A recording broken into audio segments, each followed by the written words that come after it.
as well as providing a measure of protection from predators. On 2 legs or 4. In silence, they set to making camp. Cullen took the horses, hobbling them, removing saddles and rubbing them down. Drem found a spot for a fire and, drawing his hand axe from his belt, began chopping through the thick rind of ice, then scooping away the softer snow until he reached the frozen ground beneath.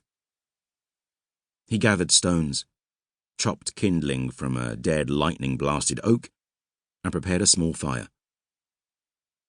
Before he set to lighting it, he trimmed thin branches from a willow beside the stream, spent a while weaving them into a latticed fence, then staked it along one side of the fire pit he'd dug.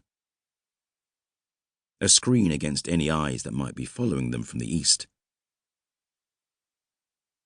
Some tinder from a pouch at his belt, flint and striking iron for sparks, some cold breath upon it, and then fragile flames were clawing in the snow, hissing and hungry.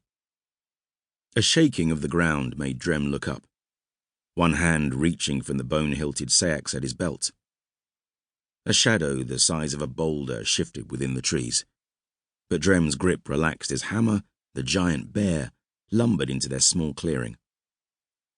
Hammer was Sig's battle bear, and he had borne them from last night's chaos, carrying Drem, Keld, and Cullen away, crashing through tree and shrub, no thought or time for careful steps or hiding their passage, just a driving knowledge that they had to escape, to put as much distance as possible between them and Gullah. Hammer had run to exhaustion, bringing them back to Drem's hold in less than half the time it would have taken them on horseback. There they had dismounted, removed the saddle, harness, and battered mail shirt from Hammer's body, packing it away in panniers and saddlebags. They tended to the wounded bear and fed her some foul concoction that Keld said was called brot, then led Hammer and fresh horses into the darkness, knowing they could not wait until dawn. They had agreed to head west, using the cover of the forest to screen them from eyes in the skies, avoiding the town of Khergard, and then to turn south when they reached the western rim of the Bonefells. Drem had voiced his worry for the townspeople of Khergard, but knew there was little they could do to help them. No one in the town had believed him before, and besides, he did not know if there was anyone in Khergard left to save. To Drem's horror, scores of the townsfolk had been at the mine, secret acolytes of the Kadashim, including Ulf the Tanner, a man Drem had once thought of as a friend. So they had committed themselves to speed. Pursuit from the mine was likely, and they had to use every moment given them to reach Dunseren and the Order of the Bright Star.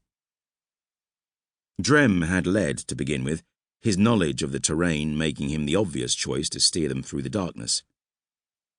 With the rising of a pale sun, they had mounted their horses and Keld had taken point, his wolf and hound Fen scouting ahead. Hammer had followed them, grumbling doleful growls, taking herself deeper into the woods, though never quite out of sound or sight. She feels grief for Sig, just like Cullen and Keld. More, maybe. They were rider and mount for more years than Cullen has drawn breath. Probably longer than Keld has lived, too. Keld strode to the bear, unbuckled the saddlebag she was carrying, then checked over her wounds and patted her neck. She rubbed her huge head against the huntsman, almost knocking him from his feet. "Ah, lass, we miss her too," Keld muttered, tugging on one of the bear's ears. She seemed to like it, a mournful rumble escaping her throat. Fen loped into the clearing, eyes glowing in the firelight. The slate-grey hound dropped a hair at Keld's feet. "A hot meal for supper, then? Thank the stars I've had enough of brot," Cullen said, his obvious pleasure at the thought infectious.